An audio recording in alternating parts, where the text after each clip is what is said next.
But Joel Osteen says, don't be defined by your mistakes. We continue. By one moment, by divorce, by a business that didn't make it, by how we raised our children. By divorce. Oftentimes, divorce happens as a result of one partner sinning, and if there's no sin involved that gives biblical grounds for divorce, then the divorce itself is sinful. You're just saying. The enemy is called the accuser. He would love for you to go through life letting that one mistake.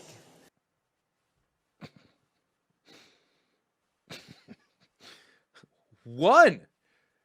So apparently, the average number of mistakes out there committed by humanity is,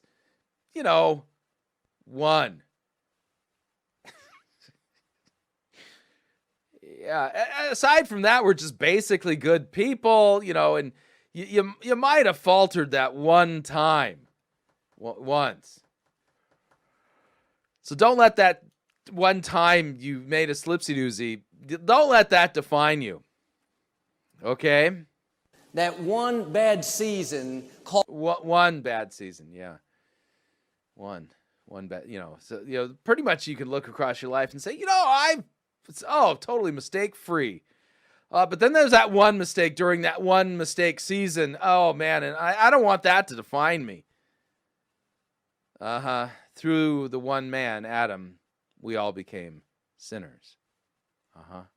Cause you to be condemned, where you're not passionate about your dreams. But that mistake didn't stop God's plan. You may have failed, but you are not a failure.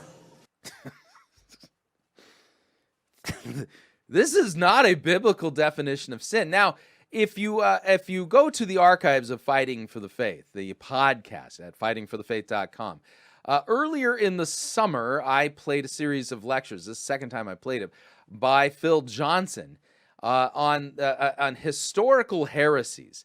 And this is an important heresy that you need to look for in the list. If you haven't already listened to the lecture, it's the lecture on the Pelagian heresy. I'll have our editor put a link down below in the description for this episode of Fighting for the Faith.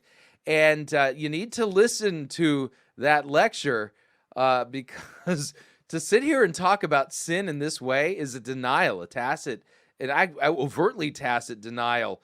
Can you overtly, tacitly?